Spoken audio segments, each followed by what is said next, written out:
Hello students, कैसे हैं आप सभी। उम्मीद करता हूँ कि आप लोगों की पढ़ाई बहुत अच्छी चल रही होगी और आप लोगों ने पिछले लेक्चर्स में जो मैंने आपको क्वेश्चंस दिए थे आप लोगों को क्रॉस मल्टीप्लिकेशन मेथड समझ में आया होगा।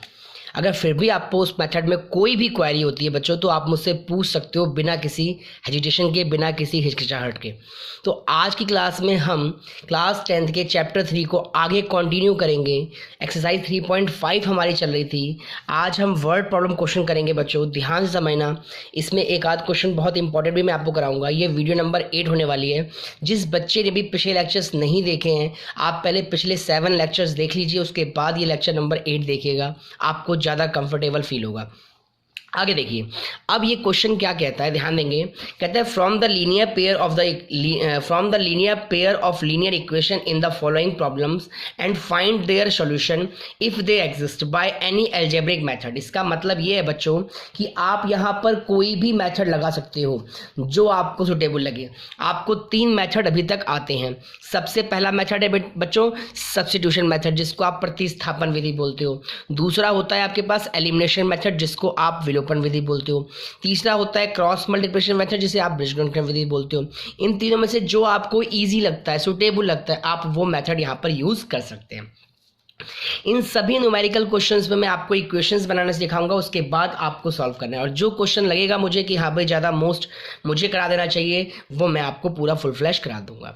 अब देखिए क्वेश्चन क्या कहता है। क्वेश्चन यहाँ से स्टार्ट होता है। 4th क्वेश्चन है बच्चों, 4th का फर्स्ट बताने जा रहा हूँ मैं आपको।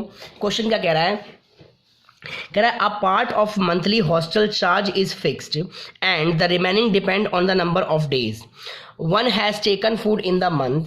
When a student A takes food for 20 days and she has to pay 1000 rupees as hotel charge, whereas a B student who takes food for 26 days pays 1180 as hostel charge. Find the fixed charge and other cost. इसका मतलब ये है बच्चों कि आप यहाँ पे क्या करते हो, एक हॉस्टल में फिक्स चार्ज तो आप दे देते हो, साथ में आपको पर डे के हिसाब से कुछ पैसे देने पड़ते हैं, कुछ चार्जेस देना पड़ता है। तो सबसे पहले आपको यहाँ पे लेट करना पड़ेगा। क्वेश्चन में आपने क्या करा, लेट द फिक्स चार्ज, आपने लिखा let the fixed charge be rupees X, आपने एक्स मान लिया। और पर डे के हिसाब से जो चार्ज है, पर डे का जो चार्जेस है उसको आपने क्या मान लिया, रुपीज वाई मान लिया। मेरी बात समझ में आ रही है। देखिए फिक्स चार्ज का मतलब वो तो आपको देना ही देना है, और जितने दिन आप वहां रहोगे, जितने दिन आप खाना खाओगे, उसके हिसाब से आपको वाई रुपीज के हिसाब से देना है। तो अकॉर्डिंग टू क्वेश्चन ये जो ए बंदा है, देखिए क्वेश्चन में ये जो ए बंदा है इसने क्या करा बच्चों, 20 दिन तक वहां पर खाना खाया, तो x तो उसको देना ही देना होगा, और 20 दिन का उसको y रुपए के हिसाब से किराया देना होगा। और उसने रुपए कितने दिए बच्चों, 1000 रुपए। This is equation number first. Same ऐसे ही अगर हम बी बंदे की बात करें तो वो कितने दिन रहा वहां पर, 26 दिन। तो x तो देना ही देना है, फिक्स चार्ज है, और 26 दिन का किराया जो भी रेंट है उसको y के हिसाब से देना है। और कितने रुपए पेमेंट किए उसने, 1180। अब मुझे नहीं लगता कि मुझे इस क्वेश्चन को सॉल्व कर कर x और y की वैल्यू निकाल कर आपको बताना चाहिए, क्योंकि आप इसे खुद कर सकते हैं। अगर आपको एलिमिनेशन अच्छा लगता है, एलिमिनेशन लगाइए, सब्स्टिट्यूशन लगाइए, या फिर आप क्रॉस मल्टीप्लिकेशन, जो आपको अच्छा लगे आप लगा सकते हैं। कर लेंगे ना आप लोग। नेक्स्ट क्वेश्चन देखिए। अब ये क्वेश्चंस तो मुझे लगता है कि आपने खुद ही कर लेना है, क्योंकि आप लोगों को फ्रैक्शन के मैं पहले भी 2 क्वेश्चंस करा चुका हूं। तो अब देखिए, अगर आप कर सकते हैं तो आप करके देखिए, उसके बाद मैच कीजिएगा। कहता है अब फ्रैक्शन बिकम 1/3, मतलब एक फ्रैक्शन 1/3 हो जाता है अगर आप एक उसमें से घटाते हो, किसमें से, न्यूमरेटर में से, यानी अंश में से। और यही फ्रैक्शन बन जाता है 1/4 अगर आप 8 को ऐड करते हो डिनोमिनेटर में, यानी कि हर में। 2 बातें हो गई।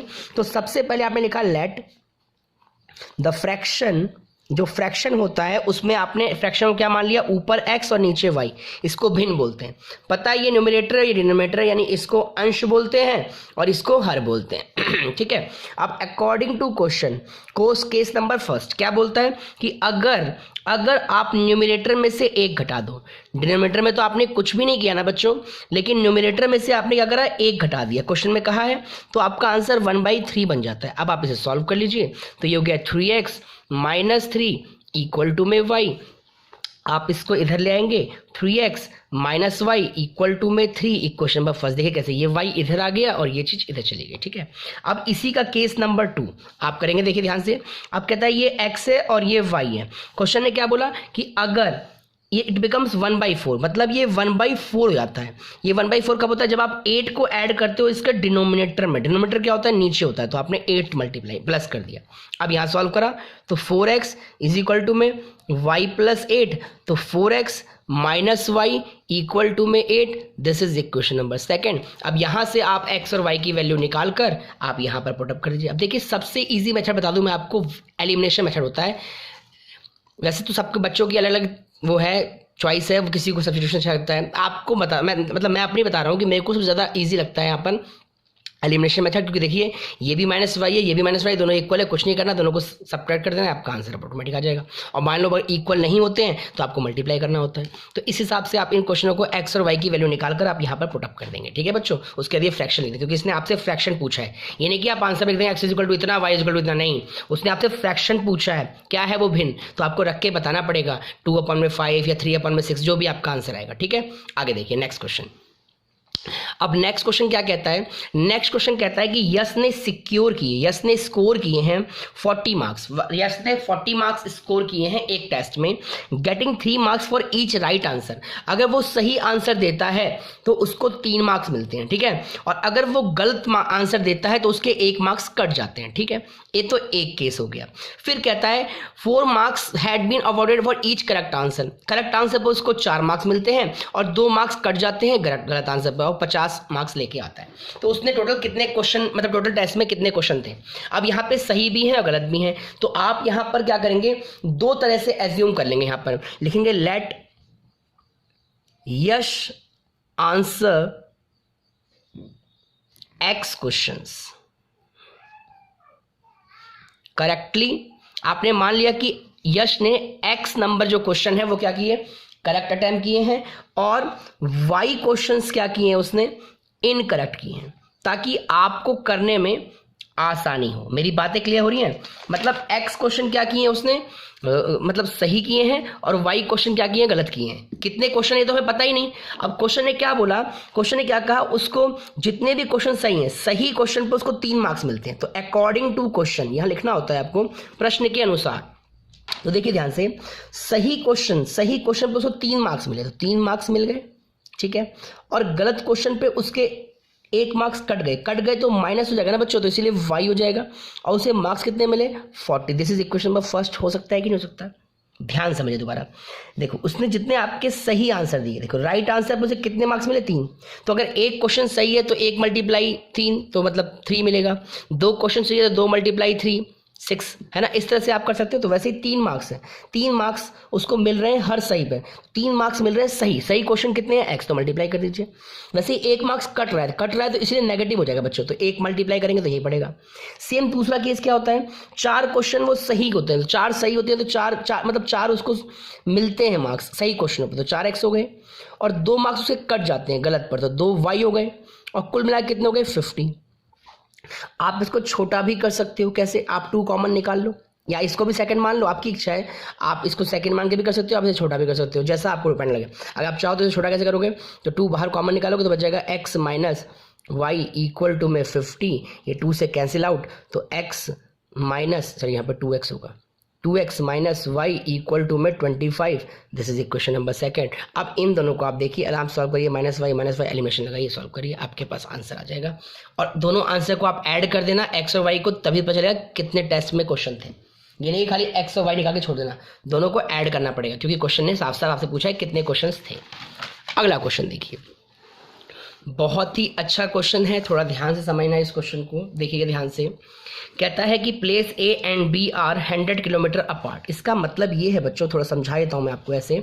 जैसे मान लीजिए ये आपके पास इस तरह से एक ये रास्ता है, ये A है और ये B है, इसके बीच का डिस्टेंस जो है वो है 100 किलोमीटर, ठीक है। अब यहाँ पे कहता है कि 100 किलोमीटर गाड़ी ए, मतलब कहता है कि ना एक हाईवे में ए दे रखा है एंड बी, ठीक है। अब कहता है यहाँ पर कि एक highway, one car start from A से चलना एक गाड़ी स्टार्ट होती है, ठीक है। एक गाड़ी ए से चलना स्टार्ट होती है और फिर ये जाकर आगे बी भी मतलब सेम डायरेक्शन में जाती है और आगे जाके कहीं मिल जाती है, सपोज यहाँ आके मिलती है और इसका नाम दे दिया मैंने क्यू। मतलब ये यहाँ से यूँ गई और ये गाड़ी भी यहाँ से यूँ गई, ये दोनों आपस में यहाँ पे जाके मिलती है। क्लियर है इस चीज़ को? ये भी यहाँ से यूँ गई और ये भी यहाँ से यूँ गई, दोनों आपस में जाके क्या करती है, यहाँ पे मिलती है। तो कह रहा है ये क्वेश्चन में कि बताइए कि 5 घंटे बाद अगर ये मिलती हैं इस सेम डायरेक्शन में तो क्या इक्वेशन बनेगी। तो सबसे पहले आपने मान लेना है, लेट यहाँ पर लिखना है let X and Y be 2 cars. माना एक्स और वाई 2 कार हैं, ठीक है। और स्टार्टिंग मतलब शुरुआत करते हैं वो स्टार्टिंग फ्रॉम पॉइंट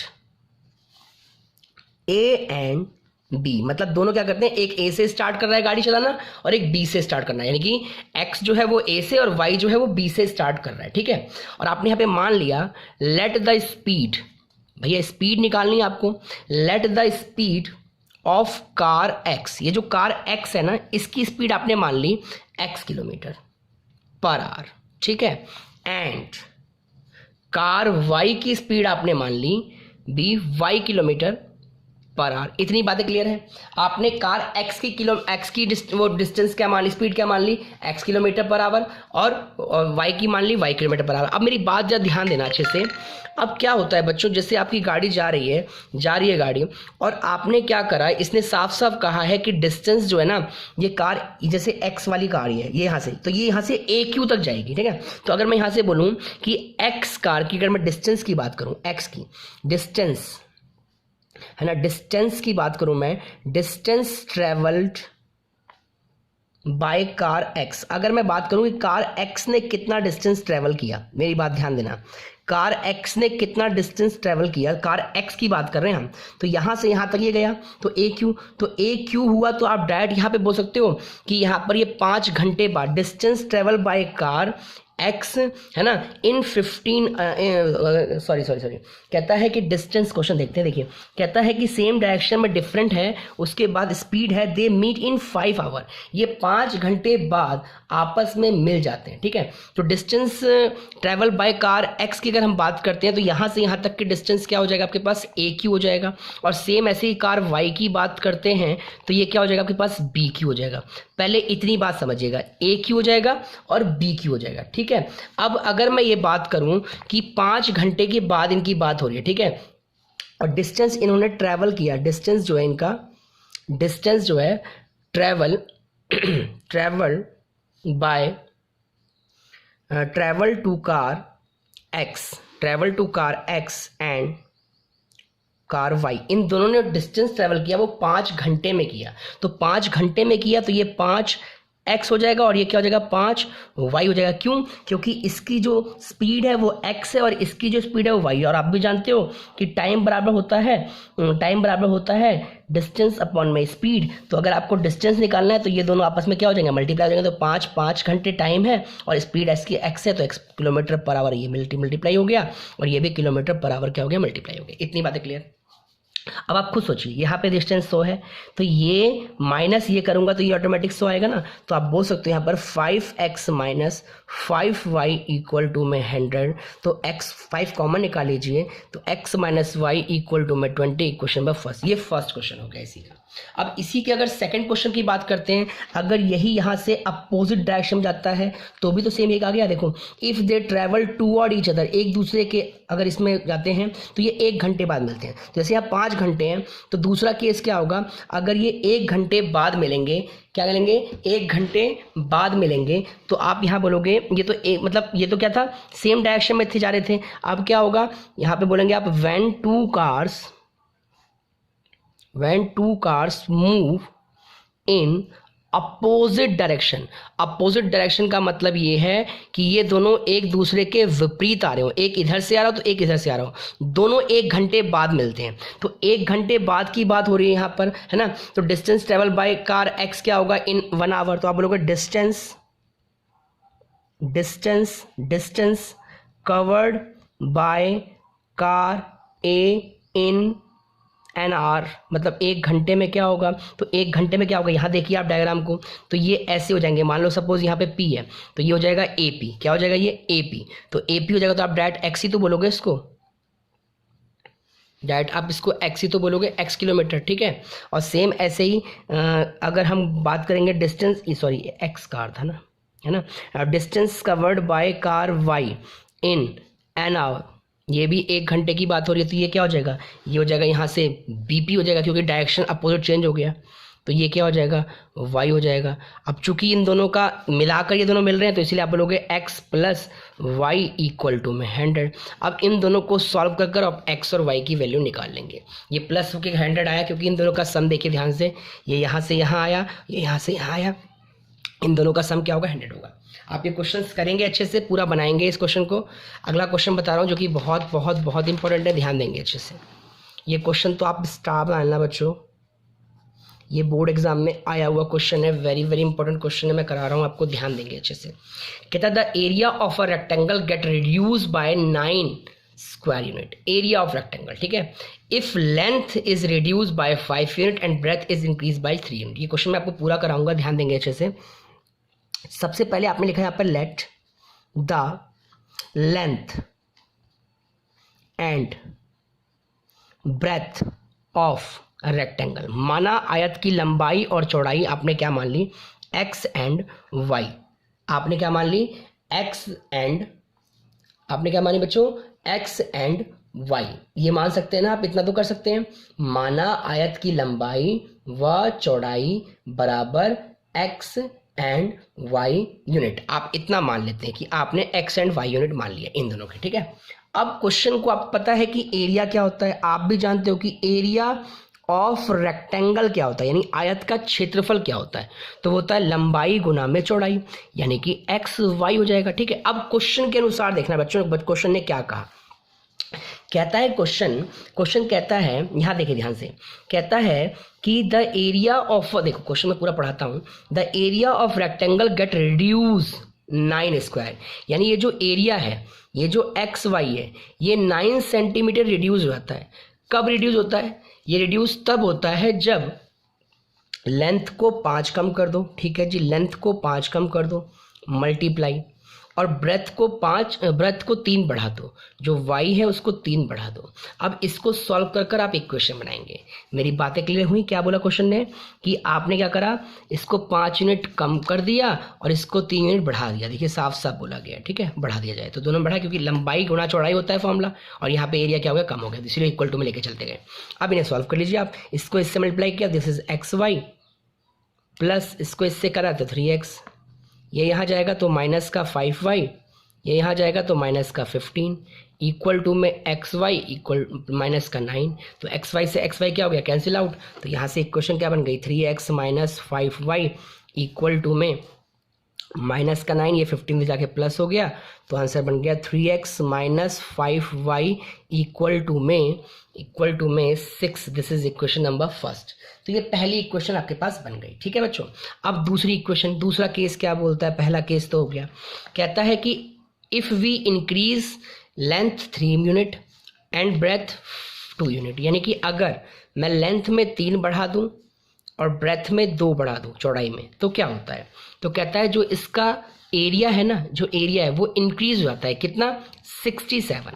तो जो इसका एरिया है ना, एरिया यानी एक्स वाई, वो 67 इंक्रीज हो जाता है। तो अब इसे सॉल्व करेंगे आप, एक्स को इस पूरे से, 3 को भी इस पूरे से, ये बातें तो आपको आती हैं बहुत अच्छे से, और ये कैलकुलेशन आपको बहुत अच्छे से आनी चाहिए। मल्टीप्लाई एक्स वाई, इसको इससे मल्टीप्लाई किया 2x, इसको इससे मल्टीप्लाई किया 3y, इसको इससे मल्टीप्लाई किया 6, और ये एक्स वाई प्लस 67। तो एक्स वाई से एक्स वाई कैंसिल आउट हो जाएगा, तो बचा क्या, 2x plus 3y equal to में 67, और ये 6 इधर जाके क्या हो जाएगा, माइनस। तो आप बोल सकते हैं 2x plus 3y equal to में 61। This is equation number second. अब आपके पास 2 इक्वेशन आ गई बच्चों, इक्वेशन फर्स्ट और इक्वेशन सेकंड। इन दोनों इक्वेशन को उठाकर आप कोई भी मेथड लगाइए, आपको जो मेथड अच्छा लगता है, आपको एलिमिनेशन लगता है तो आप एलिमिनेशन लगाइए, सब्स्टिट्यूशन लगता है सब्स्टिट्यूशन लगाइए, आपको क्रॉस मल्टीप्लिकेशन लगता है आप क्रॉस मल्टीप्लिकेशन लगाइए। इन दोनों क्वेश्चन को आप सॉल्व करके इजी से, इन दोनों इक्वेशन को सॉल्व करके एक्स और वाई की वैल्यू निकालेंगे। तो आपकी 3.5 एक्सरसाइज कंप्लीट हो गई। अब आपको बताना है कि आपको ये लेक्चर समझ में आया कि नहीं आया। अगर फिर भी आपको कोई प्रॉब्लम होती है तो आप मुझे बताएंगे, मैं नेक्स्ट लेक्चर में उस प्रॉब्लम को आपको कंप्लीट कराने की, यानी आपके डाउट को क्लियर करने की पूरी कोशिश करूँगा। और अगर आपका कोई भी डाउट नहीं है, कोई भी क्वेरी नहीं है, तो वो भी आप मुझे बताया करें कमेंट सेक्शन में कि आपको लेक्चर्स कैसा लग रहा है और आपके समझ में आ रहे हैं चीज़ें कि नहीं आ रही, या फिर कोई क्वेश्चन क्वेरी है। अब हम नेक्स्ट लेक्चर में 3.6 एक्सरसाइज को स्टार्ट करेंगे। जब ये चैप्टर 3 कंप्लीट हो जाएगा बच्चों, तो उसके बाद फिर मैं आपको कुछ एक्स्ट्रा क्वेश्चंस भी दूंगा एग्ज़ाम पॉइंट ऑफ व्यू से। जब आपने पूरे अच्छे से एनसीईआरटी को अगर आप अच्छे से करोगे तो उसके बाद फिर आप कोई भी एक्स्ट्रा क्वेश्चन आराम से कर सकते हो। लेकिन जब आपको एनसीईआरटी ही नहीं आती होगी, एनसीईआरटी के क्वेश्चन ही आपसे नहीं हो रहे होंगे, तो आपको कोई भी बाहर से कोई भी एक्स्ट्रा क्वेश्चन देने का कोई मतलब ही नहीं बनता, क्योंकि वो आप सॉल्व ही नहीं कर पाओगे। तो इसीलिए आपको एनसीईआरटी के सारे क्वेश्चंस को बड़े अच्छे से करना है, बहुत ही अच्छे से सॉल्व करना है, चाहे वो एग्जाम्पल हो, चाहे वो क्वेश्चन हो एक्सरसाइज के, उन सबको आपको अच्छे से बनाना है। और आपकी कोई भी क्वेरी होती है, कोई एग्जाम्पल भी अगर आपको क्वेरी आता है, तो आप मुझे बता सकते हैं कि भैया ये एग्जाम्पल, इस एक्सरसाइज का ये वाला एग्जाम्पल आप हमें समझा दीजिए, हमें समझ में नहीं आया। मैं नेक्स्ट लेक्चर में पूरी कोशिश करूँगा कि मैं आपकी प्रॉब्लम को सॉल्व कर सकूँ। तो आज के लिए इतना ही। Thanks for watching. बने रहिए मेरे साथ, मैं Vikas Mishra, let's study MV classes में। और बच्चों प्लीज़ पढ़ते रहिए और बहुत अच्छा स्कोर करेंगे आप, अगर आप यूं ही कंटिन्यू लगाते रहेंगे, सवाल बनाते रहेंगे और रिवीजन भी करते रहिएगा पीछे से। नहीं तो पीछे से बचा सारा भूलते जा रहे हैं, तो एक बार आप पीछे से रिवीजन भी करते चलिएगा आपने क्या क्या पढ़ा है। जैसे 3rd चैप्टर चल ही रहा है और पीछे से रिवीजन भी करते रहेंगे, और सब्जेक्ट को भी आप थोड़ा सा अपने स्टडी के उसमें लाते रहेंगे। तो बाय बच्चों, थैंक्स फॉर वॉचिंग।